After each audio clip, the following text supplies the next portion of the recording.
Good morning all of you. आज हम लोग इससे पहले हमने हिस्ट्री में पढ़ा था, क्लास 8 का पार्ट 1 में हमने देखा था पहला जो चैप्टर है हाउ वेयर एंड व्हेन। आज हम लोग देखेंगे पार्ट 2 के बारे में।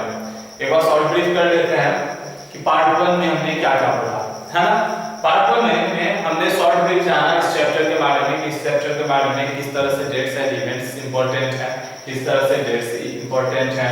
एंड देन हमने जाना कि ये जो पीरियडाइजेशन है, व्हाट इज पीरियडाइजेशन, पीरियडाइजेशन कैसे किया गया, ठीक है।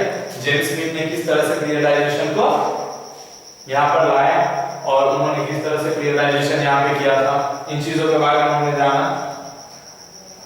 और जेम्स स्मिथ साहब ने जब 1817 में वो यहाँ पर आए, इससे पहले की वीडियो में हमने जाना था, ठीक है। तो उनको पीरियडाइजेशन का जो मेथड था वो क्या था, उसमें प्रॉब्लम क्या थी कि वो रिलीजियन के बेस्ड प्रॉब्लम था, इसी वजह से। तो अब हम उससे ठीक आगे चलते हैं कि जेम्स स्मिथ साहब के जो पीरियडाइजेशन उन्होंने हिस्ट्री में किया, जिन चीजों के बारे में उन्होंने हिस्ट्री में पीरियडाइजेशन किया, एक रिलीजियन बेस्ड करके Hindu, Muslim and Britishers that means Christian के अकॉर्डिंगली उन्होंने उसको डिवाइड किया था। इस तरह का जो डिवीजन होता है, ये डिवीजन हमारे सोसाइटी के लिए बेहतर नहीं है, क्योंकि ये किसी न किसी रिलीजियन पर यानी किसी न किसी रिलीजियन पर अगर बेस्ड होगी हिस्ट्री, तो क्या होगा, अदर रिलीजियस वाले उनकी पर्सपेक्टिव जो होगी वो उनको नहीं मिल पाएगी और वो उनसे वंचित रह जाएंगे। तो उनके मन में भी एक दुख होगा या फिर उनके मन में भी कहीं ना कहीं कोई कसर रह जाएगी कि ये चीजें नहीं हो पाई, मेरे अकॉर्डिंग ये जो हिस्ट्री लिखी गई है। तो एक तरह से कह सकते हैं कि कॉन्फ्लिक्ट होगा, दो अलग-अलग रिलीजियन, दो अलग-अलग या फिर जितने भी रिलीजियन है अलग-अलग रिलीजियन में क्या होगा, एक कन्फ्लिक्शन होगा, जिसकी वजह से इसको एक्सेप्ट नहीं किया गया इंडिया ने। Then due to the limitation of the periodization in Indian history divided Indian history into three parts. That means due to the limitation of periodization, इन चीजों को समझिएगा, limitation of periodization। देखो मैंने बताया ये जो पीरियडाइजेशन था, ठीक है, ये भी जेम्स स्मिथ साहब का जो पीरियडाइजेशन करने का जो तरीका था, उसमें से ये उनकी एक खामियां थी, उनका वीकनेस था, लिमिटेशन ऑफ पीरियडाइजेशन। इसमें क्या था, ये जो पीरियडाइज किया गया था इनका एक लिमिटेशन था, ठीक है। बट हिस्ट्री जो है ना, ये भी नहीं है कि अनलिमिटेड है, बट बहुत ही ज्यादा प्राचीन है ना। शुरू से लेकर के आज तक जितने भी हिस्ट्री के बारे में अगर नहीं थे, कितने सारे ऐसे भी जगह होंगे जिनके बारे में हमें नहीं पता होगा, तो उन चीजों की अगर खोज होती है देन वो फिर हमारी हिस्ट्री में ऐड होगी, है ना। लेकिन ये जो तरीका था डिवाइड करने का, ये लिमिटेशन बना दिया था, है ना। हिंदू तक ही इतिहास सीमित था, मुस्लिम तक इतिहास सीमित था, ब्रिटिशर्स तक इतिहास सीमित थे, और दूसरे जगह उस वक्त क्या हो रहा है उसके बारे में नहीं जानकारी थी। जैसे देखो ब्रिटिशर्स ने जब अपने पर्सपेक्टिव में हिस्ट्री को लिखा होगा तो उन्होंने अपनी चीजों पे ज्यादा जोर दिया होगा। कॉन्सेप्ट चाहे जो भी ब्रिटिशर्स इंडिया आए, जो भी ब्रिटिश ऑफिसर्स इंडिया आए, चाहे वो वायसराय हो या फिर गवर्नर जनरल हो, जो भी आए, वो उनके कामों को ज्यादा प्रिफर किए होंगे हिस्ट्री में लिखने में। उन्होंने उनको ज्यादा फोकस करा होगा क्योंकि वो अपनी ताकत दिखाना चाहते हैं, वो उनका पर्सपेक्टिव, वो अपने पर्सपेक्टिव के अकॉर्डिंग उस हिस्ट्री को उन्होंने तैयार किया होगा, ठीक है। इंडियन पर्सपेक्टिव जो है उसको उन्होंने नजरअंदाज कर दिया होगा, ठीक है, या फिर उसको गलत तरीके से इंटरप्रेट किया होगा। जैसे एक उदाहरण देते हैं, कुछ एक लोग जैसे कहते हैं ब्रिटिशर्स का भी लिखा हुआ हिस्ट्री लोग पढ़ते हैं, और कुछ एक टीचर्स हो या हिस्टोरियन हो, वो टीचर्स भी बताते हैं कि ऐसा नहीं है कि ब्रिटिशर्स के आने से भारत को सिर्फ और सिर्फ नुकसान ही हुआ, कुछ फायदा भी हुआ, भारत में डेवलपमेंट भी हुआ, और भारत में क्या कहते हैं रेलवे आई या फिर टेलीफोन आया या फिर जो भी इंप्रूवमेंट हो रहा था, है ना, न्यू एजुकेशन सिस्टम आया। तो मैं इन चीजों के खिलाफ हूं, ऐसा नहीं है। वो चीजें जो आई, जिन चीजों को ब्रिटिशर्स ने लेके आया, वो उनका अपना पर्सपेक्टिव था, वो अपने पर्सपेक्टिव के लिए, अपने फायदे के लिए उन चीजों को लेकर के आए। एक जगह से दूसरे जगह गुड्स को आसानी से ज्यादा मात्रा में ले जा सके, इसलिए उन्होंने क्या किया, रेलवे लाइन का आविष्कार किया। एजुकेशन सिस्टम को उन्होंने इसलिए यहाँ पे लाया, इंग्लिश को इंट्रोड्यूस किया एजुकेशन सिस्टम में, ताकि उनको कुछ एक वर्कर इंडिया से भी मिल जाए। क्या हमेशा वो इंग्लैंड से लेकर के वर्कर को आए, ये उनके लिए पॉसिबल नहीं है, या फिर कह सकते हो ज्यादा एक्सपेंसिव है। अगर यहाँ से ही कुछ पढ़े लिखे वर्ग के लोग उनके अंदर में काम करते हैं तो वो ज्यादा एक्सपेंसिव नहीं है, यहाँ पे उनको वहां से लाना नहीं होगा। दूसरा, यहाँ के लोग उससे कम खर्चे में यहाँ पे रहने के लिए तैयार हो जाएंगे, उससे कम पैसे पर काम करने के लिए रेडी हो जाते थे। तो ये उनका अपना पर्सपेक्टिव था, ऐसा नहीं है कि वो डेवलपमेंट जो है इंडियन को एजुकेटेड करेंगे, इंडियन के लिए रेलवे लाए, इंडियन को एकदम फर्स्ट क्लास एसी में चले में सफर करने की अनुमति होगी, है ना। या फिर जो भी वो उनका अपना पर्सपेक्टिव था, वो इंडियन के पर्सपेक्टिव के लिए इन सब चीजों का डेवलपमेंट नहीं कर रहे थे। तो सबसे तो इस तरह से क्या था, ये जो पीरियडाइजेशन था मतलब इसमें लिमिटेशन थी, है ना। वो लिमिटेशन जैसे ब्रिटिशर्स में ये लिमिटेशन हिंदू के अकॉर्डिंग जब लिखे होंगे तो ये लिमिटेशन होगा, है ना। जब हमारा फ्रीडम फाइटिंग के बारे में जब ब्रिटिशर्स को जिन्होंने डिवाइड करके दिखाया हिंदू मुस्लिम एंड ब्रिटिशर्स, यानी कि ब्रिटिशर्स जब आए मॉडर्न इंडिया तो उन्होंने क्या किया, फोकस में ब्रिटिशर्स को रखा, तो हमारे पर्सपेक्टिव उस हिस्ट्री में उतने क्लियर नहीं हो पाएंगे। सो दैट हमारे जो इंडियन हिस्टोरियन थे, जो इंडियन हिस्ट्री को लिखा, उन्होंने क्या किया, they were divided the Indian history into 3 parts. उन्होंने 3 पार्ट्स में उसको डिवाइड किया, ancient history, medieval history and modern history. Ancient history को कह सकते हैं प्रिमिटिव ओल्ड सोसाइटी, है ना। दैट मींस ये पहले का society, ancient history, that means जिसका हमको रिटर्न एविडेंस ज्यादातर नहीं मिलता है ना।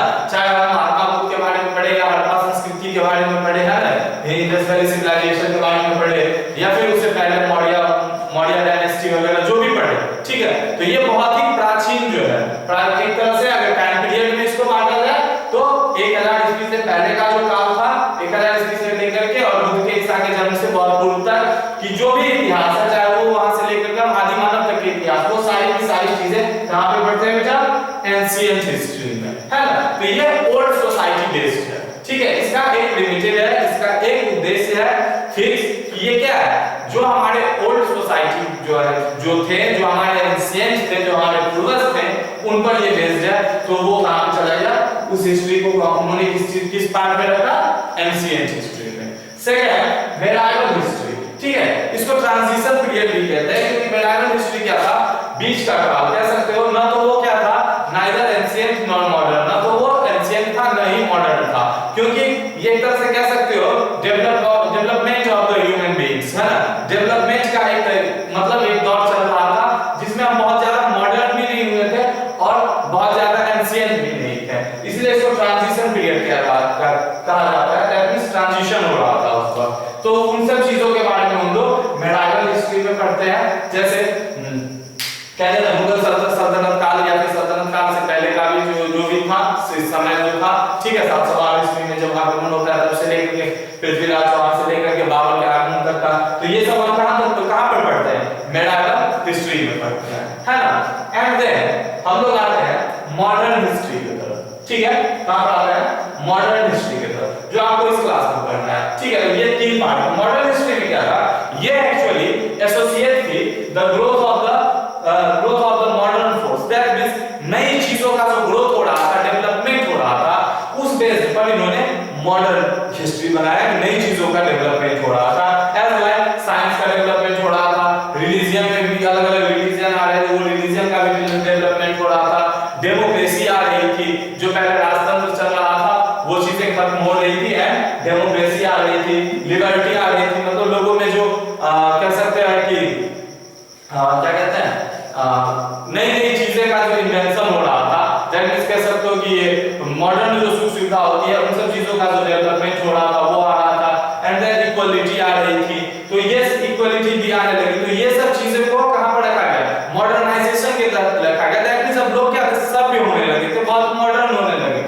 पहले के समाज में जैसा कि आपने पढ़ा होगा पिछले क्लास में भी, कास्ट सिस्टम था, रिलीजियस सिस्टम था, इस सब चीज में अनटचेबिलिटी बहुत ज्यादा थी। बट अब इस टाइम में क्या हो रहा था, मॉडर्न पीरियड में ये सब चीजें धीरे-धीरे खत्म होना शुरू हो गई थी। एक पुनर्जागरण, एक रेनेसेंस होना शुरू हो गया था और डेमोक्रेसी की भी शुरुआत होने लगी थी, रिलीजियस के अकॉर्डिंग, या फिर साइंस भी अब क्या था, डेवलप करने लगा था। तो उन सब चीजों के पर्सपेक्टिव में जो है हम लोग क्या चीज पढ़ते हैं, वो सब चीजों के बारे में जो पढ़ते हैं, इतिहास, उनका इतिहास पढ़ते हैं, वो कहां पे पढ़ते हैं, मॉडर्न हिस्ट्री में, ठीक है।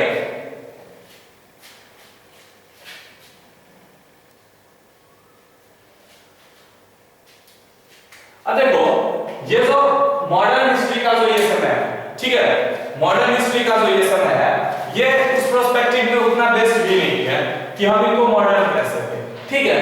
क्योंकि मॉडर्न हम इसको उस वक्त उस पर्सपेक्टिव में इजीली नहीं कह सकते हैं, क्योंकि ये मॉडर्न ब्रिटिशर्स के पर्सपेक्टिव में है बेटा,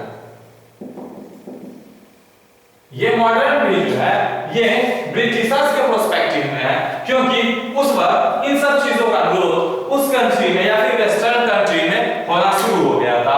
बट हम भारत के लोग इंडियन जो थे वो क्या थे, आज भी उस वक्त मतलब दैट मींस जब वहां पर ये रेनेसांस पुनर्जागरण शुरू हो चुका था, उनकी साइंस एंड टेक्नोलॉजी डेवलपमेंट शुरू हो चुकी थी, वो हम लोगों से कहीं ज्यादा डेवलप थे, उनकी वहां पर डेमोक्रेसी ऑलरेडी एस्टैब्लिश हो सकती थी, उनकी लिबर्टी का जो लेवल था वो बहुत ही हम लोगों से हाई था, इक्वलिटी भी वहां पर थी।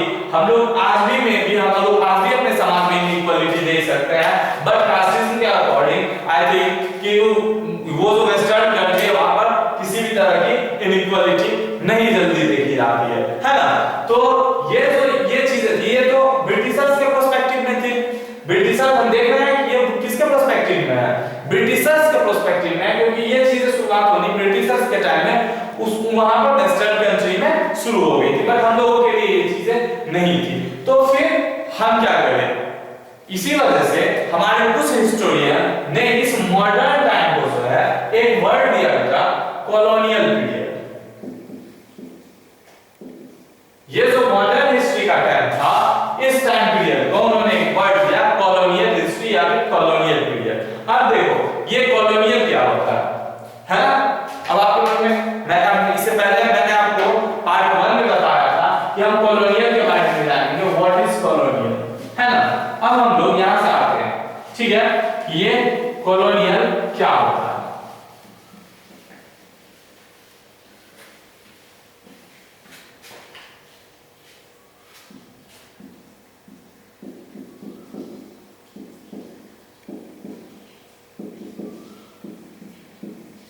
What is colonial?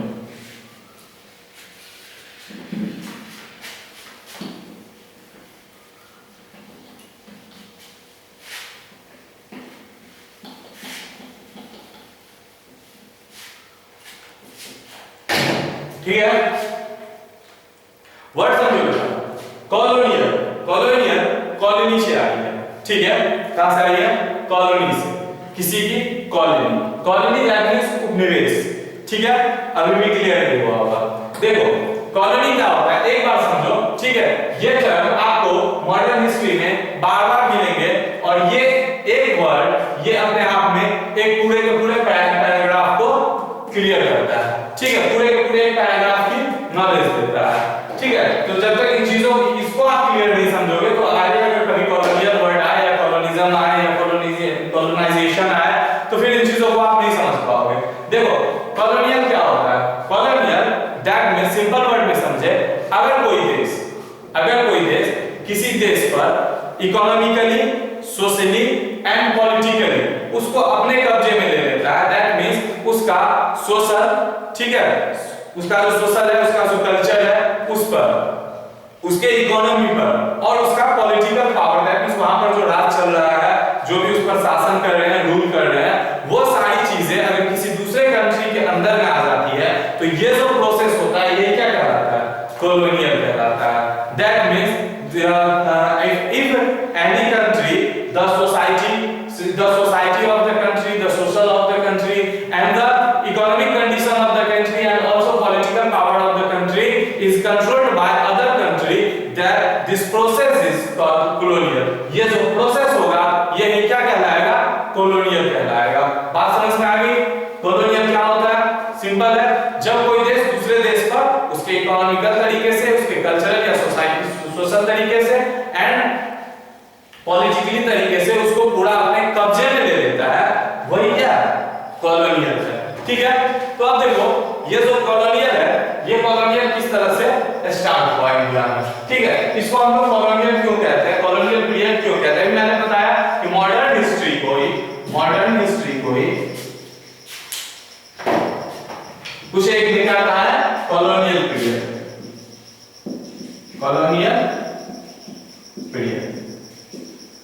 है ना। क्यों, क्योंकि इसके बाद ये जो कॉलोनियल है, ये जो पीरियड स्टार्ट होता है, कब से स्टार्ट होता है, when Britishers come in India, Britishers came in India. जब ब्रिटिशर्स भारत में आते हैं और वो क्या करते हैं, इकोनॉमिकल तरीके से, किस तरह से इसको अपना करते हैं, क्या क्या चीज को कंट्रोल कर लेते हैं, कंट्रोल कर लेते हैं यहाँ की सोसाइटी को, सोशल, ठीक है, and economy and political power, ठीक है। दैट मींस देखो कि ब्रिटिशर्स क्या करते हैं, इंडिया आते हैं और यहाँ पर वो कंट्रोल कर देते हैं यहाँ की सोशल को, यहाँ की समाज को, यहाँ की सोसाइटी को, सोशली, इकोनॉमिकली एंड पॉलिटिकली। ये क्या करते हैं, इनको अपने अंदर कंट्रोल में ले लेते हैं, ठीक है।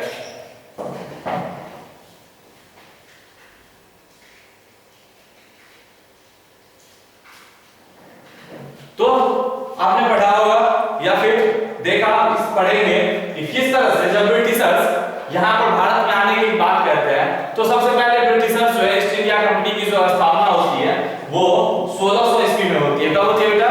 1600 ईस्वी में। 1600 ईस्वी में उस समय में भारत में दिल्ली मुगल डायनेस्टी का जो है शासन होता है और जहांगीर उस पर क्या होता है, एम्पायर होता है दिल्ली का। तो 1600 ईस्वी में, ठीक है, एक अंग्रेज आते हैं और वो जहांगीर के दरबार में आते हैं और कहते हैं कि हम क्या करेंगे, हम भारत में व्यापार करना चाहते हैं। तो हमारे देश की जो कल्चर है, अतिथि देवो भव, आइए आपका स्वागत है, ठीक है। उन्होंने क्या किया, परमिशन दे दिया कि आप भारत में आकर के क्या कर सकते हैं, ट्रेड कर सकते हैं, भारत में आकर के आप व्यापार कर सकते हैं। तो वो भारत में व्यापार करने के उद्देश्य से उनका जो प्रोस्पेक्टिव था, उनका जो उद्देश्य था वो क्या था, ट्रेड करना। तो ट्रेड करने के उद्देश्य से वो भारत आए और ईस्ट इंडिया कंपनी की एस्टेब्लिशमेंट होती है 1600 ईस्वी में। किसकी? East India company, east India company, ठीक है। ईस्ट इंडिया कंपनी की स्थापना होती है एंड देन यहाँ के जो भी गुड्स हैं, यहाँ के जो भी सामान थे, वो उन सब चीजों को क्या करते हैं, वो जो रॉ मटेरियल्स होते हैं उनको खरीदते हैं और उनका कुछ बेहतर बना करके उन्हीं चीजों को यहाँ के मार्केट में बेचना शुरू करते हैं और धीरे धीरे सबसे पहले ये इकोनॉमिकली भारत पर हावी हो जाते हैं। दैट मींस भारत की इकोनॉमी को, यहाँ की अर्थव्यवस्था को अपने कब्जे में ले लेते हैं, तरह तरह के सामान का प्रोडक्शन करके भारत को, मतलब यहाँ की सोसाइटी का वो वैल्यू ऑफ टेस्ट जो उनका था, जो उनका टेस्ट था, जो पहले, इससे पहले क्या था, ये यहाँ के जो लोग थे वो अपने सोसाइटी के, अपने ट्रेडिशन के अकॉर्डिंग जीते थे, लेकिन अब उन्होंने क्या किया, उनका टेस्ट चेंज कर दिया, ठीक है। वो जो वहां से आए अपने साथ उनका जो कल्चर था, उस कल्चर को उन्होंने यहाँ पर थोप दिया। दैट मींस थोप दिया इन द सेंस कि जहां लोग यहाँ पे, जैसे देखो कॉमन सी बात थी, यहाँ पे साड़ी वगैरह पहने जाते थे, तो वो जो ब्रिटिशर्स आए, जेंट्स जो थे वो धोती कुर्ता टाइप कुछ पहनते थे ज्यादातर लोग, ठीक है। लेकिन वो जो है उन्होंने कोट का प्रचलन किया, शर्ट पैंट जींस वगैरह का प्रचलन किया, लेडीज के लिए भी गाउन वगैरह जो भी होता है, तो ये सब चीजें ट्रेडिशन में आ गई। तो लोग उनका क्या हुआ कि कॉपी करने लगे, उनकी नकल करने लगे और वो कॉपी करते करते वो कब चीजों को कॉलोनिज्म में बदलते चले गए ये लोगों को पता नहीं चला और वो चीजें उन पर हावी होती गई और उनका जैसे वैल्यू टेस्ट बदला, उनका जो टेस्ट था वो बदला, वैसे ही वो क्या हुआ, अनडिपेंडेंट हो चुके थे ब्रिटिशर्स पर। दैट मींस उनकी चीजों को वो ज्यादा प्रेफर करते थे। तो इकोनॉमिकली भी उन्होंने उनकी गुड्स को आप ज्यादा प्रेफर करोगे, उनकी सामान ज्यादा खरीदोगे तो प्रॉफिट किनको होगी, ऑब्वियसली ब्रिटिशर्स को होगी। तो इकोनॉमिकली उन्होंने क्या किया, अपना एक हब बना लिया और इंडिया पर इकोनॉमिकली सबसे पहले उन्होंने कंट्रोल किया एंड देन फिर उन्होंने क्या किया, यहाँ की सोसाइटी का कुछ चेंज कर ही दिया। मैंने बताया चाहे वो ड्रेसेस में हो या फिर फूड में हो या फिर यहाँ के जो भी ट्रेडिशन है, रहने के, खाने के, उठने बैठने के तौर तरीके, हर चीजों को उन्होंने क्या किया, वेस्टर्नाइज करते चले गए। दैट मींस अपने अकॉर्डिंग ढालते चले गए, जो वेस्टर्न कल्चर जैसा था उसके अकॉर्डिंग करते चले गए। तो यहाँ की सोसाइटी को भी उन्होंने इफेक्ट डाला एंड देन अब वो धीरे धीरे बाद में क्या होगा कि पॉलिटिकली भी उसमें एंटर होने लगे। आपने देखा होगा फ्रांसीसी जब आए, आगे चल के चले पढ़ेंगे और उनके बारे में हम लोग जानेंगे कि कौन कौन सा युद्ध कब कब हुआ और किस तरह से इंडिया पॉलिटिकली, हम लोग मतलब ब्रिटिशर्स पॉलिटिकली किस तरह से इंडिया में एंटर करते चले गए। अभी फिलहाल ये समझिए ये जो बातें थी कॉलोनियल की, कॉलोनिज्म की, कि किस तरह से वो इंडिया कॉलोनिज्म बना, किस तरह से उसने उस उसके सोसाइटी को, उसके इकोनॉमिकली एंड पॉलिटिकली उसको अपने कंट्रोल में ले लिया। ठीक है,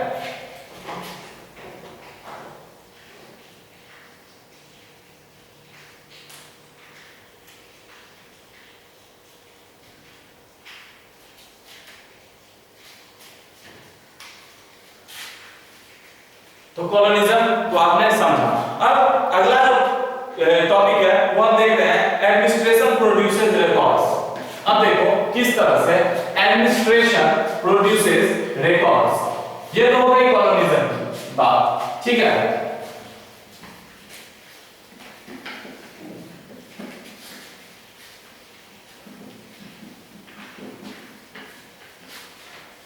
अब जो टॉपिक देख रहे हैं वो क्या है, इसी में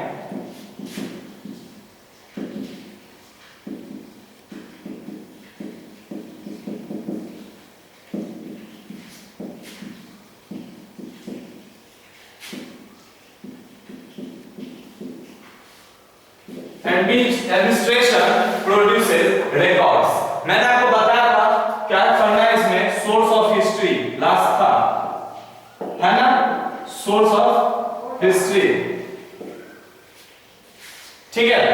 वही सोर्स ऑफ हिस्ट्री में हम देखते हैं कि एडमिनिस्ट्रेशन किस तरह से रिकॉर्ड को प्रोड्यूस करता है। जैसे मैंने अभी कहा रिकॉर्ड का जो कलेक्शन है वही क्या है, रिकॉर्ड का कलेक्शन करना ये तो हिस्ट्री है ना, जो प्राचीन हमारे एंशिएंट रिकॉर्ड्स हैं उन चीजों को कलेक्ट करके एक फिक्स टाइम टेबल के अकॉर्डिंग एक प्रॉपर वे में उनको कलेक्ट करते हैं और अपने अतीत के बारे में we know about our past, this is the history, ठीक है। तो how can administration produce the records, administration किस तरह से रिकॉर्ड्स को प्रोड्यूस करते थे, दैट मींस किस तरह से इतिहास को लिखा गया, इनके बारे में हम लोग समझेंगे, ठीक है।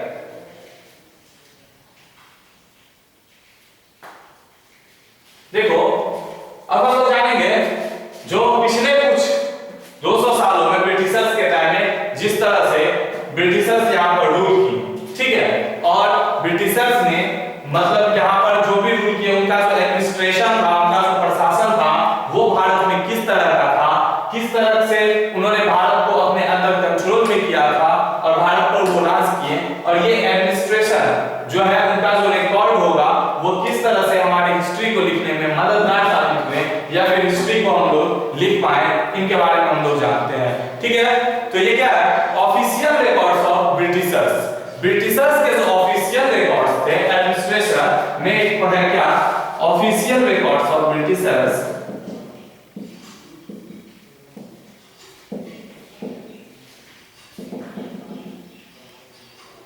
देखो अब इन चीज को समझते हैं कि हिस्ट्री के सोर्सेज में ऑफिशियल रिकॉर्ड ऑफ ब्रिटिशर्स कैसे होते हैं। देखो जब एडमिनिस्ट्रेशन होगा, यहाँ का प्रशासन होगा, यहाँ पर कुछ भी काम होता होगा, ठीक है, यहाँ की जो एडमिनिस्ट्रेशन पावर में होगी, गवर्नर या गवर्नर जनरल होंगे जो यहाँ पे एडमिनिस्ट्रेशन चल रहा होगा, उनका कुछ ना कुछ ऑफिशियल रिकॉर्ड्स होगा, जो भी वर्क करते होंगे।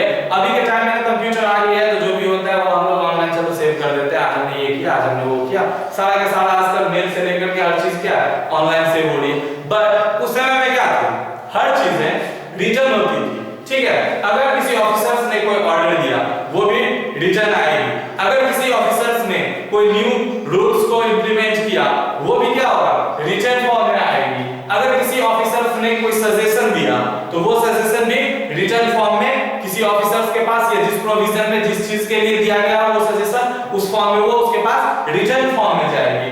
तो इस तरह से ऑफिशियल रिकॉर्ड्स जो होते थे वो क्या होते थे, उनको कलेक्ट किया जाता था। मतलब बाद में जैसे आप भी देखते होंगे, आप ऑफिस में जो काम होता है, जो भी लेटर होता है, लेटर पैड होता है, या फिर जो भी वर्क होता है, किसी भी ऑफिस में वर्क अगर होता है और उसमें कोई भी लेटर, तो उसको क्या है एक प्रॉपर तरीके से एक फाइल में रख करके एक स्टोर रूम होता है ना, या फिर रिकॉर्ड रूम होता है, उस रिकॉर्ड रूम में उसको रखा जाता है।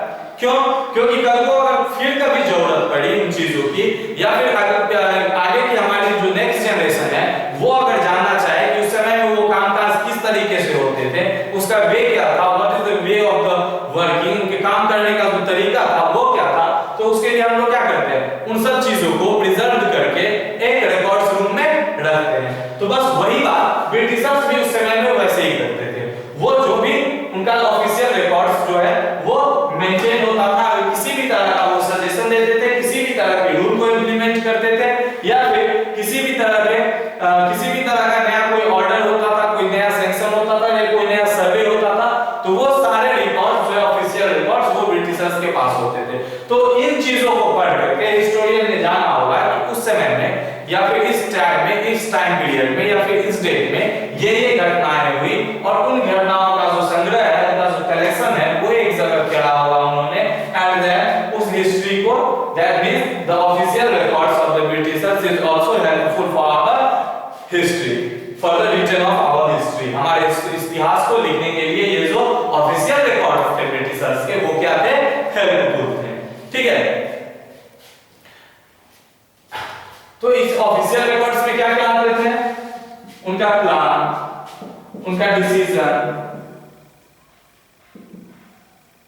उनका प्लान आता था, उनका डिसीजन आता था, उनका रूल है ना, या फिर उनका लॉ, ये जो भी होता था, या फिर कह सकते हैं सर्वे, अगर कोई सर्वे होता था, ठीक है, अभी पढ़ेंगे इसके बारे में भी, आगे पढ़ेंगे, ठीक है। या फिर अगर कोई एग्रीमेंट हुआ किसी दो गवर्नमेंट या फिर किसी दो पार्टी के बीच या दो कंट्री के बीच या दो अलग-अलग नेताओं के बीच, लीडर के बीच कोई एग्रीमेंट हुआ, तो उनका रिकॉर्ड। तो ये सब चीजें क्या है? ये सब जितने चीजें हैं, ये सब जो रिकॉर्ड्स थे, ऑफिशियल रिकॉर्ड्स, ये सब हेल्पफुल थे क्या चीज के लिए? हमारे इतिहास को लिखने के लिए। ठीक है, अब देखो जितने भी इंपॉर्टेंट डॉक्यूमेंट थे, ठीक है, आज के समय में भी मैंने आपको बताया, all documents are preserved in a record room. जितने भी जो इंपॉर्टेंट डॉक्यूमेंट थे, important documents and important letters are preserved in the record room, वो सारे के सारे रिकॉर्ड रूम में प्रिजर्व करके रखे जाते थे। मैंने बताया किस लिए प्रिजर्व किया जाता था? कि आगे की नेक्स्ट जनरेशन को अगर जानना हो, या फिर उन्हें कोई नेक्स्ट ऑफिसर आए तो उनको पता करना हो कि उन्होंने क्या क्या काम किया, तो वो उसको रिकॉर्ड रूम से निकाल के उनको पढ़ करके उनको समझ सकते थे कि इन्होंने इस एडमिनिस्ट्रेशन में ये वर्क किया था। और दूसरी सबसे बड़ी बात थी कि एक चीज नॉर्मल सी बात समझो, ये जो रिकॉर्ड रखते थे, ये रिकॉर्ड रखते थे, इस रिकॉर्ड को रखने का इनका मेन मकसद क्या था? क्या भारत के लोगों के इतिहास लिखने के लिए इन्होंने रखा था? नहीं बेटा, वो तो आपको मदद करती है इतिहास लिखने में।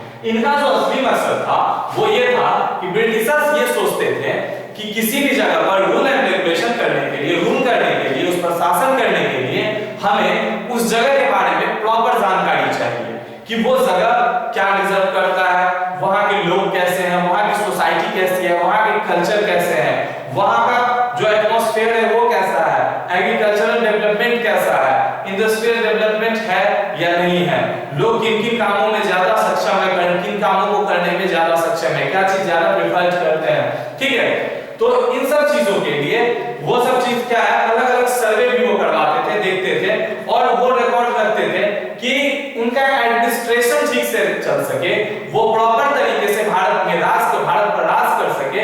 तो इसीलिए वो रिकॉर्ड रूम में सारे रिकॉर्ड को करते थे, ताकि वो ये भी देख सके कि हमसे पहले वाले ऑफिसर ने क्या बेहतर किया, जो उन्होंने इस पर और शासन करने में, मतलब आगे की ओर बढ़े या फिर शासन करने में एक अहम भूमिका निभाई, इंपॉर्टेंट रोल उन्होंने प्ले किया। अगर कोई ऑफिसर फेलियर होता है उस रूल करने में, तो आखिर उन्होंने क्या क्या गलतियां की जिसकी वजह से वो फेल हुए, है ना? तो इन सब की जानकारी के लिए भी वो अपने रिकॉर्ड्स रूम में अपने पहले का जो भी प्लान होता था या उनका डिसीजन होता था, एग्रीमेंट होता था, रूल एंड लॉ होते थे, उन सारे चीजों को वो क्या करते थे? प्रिजर्व करके रिकॉर्ड रूम में रखा करते थे।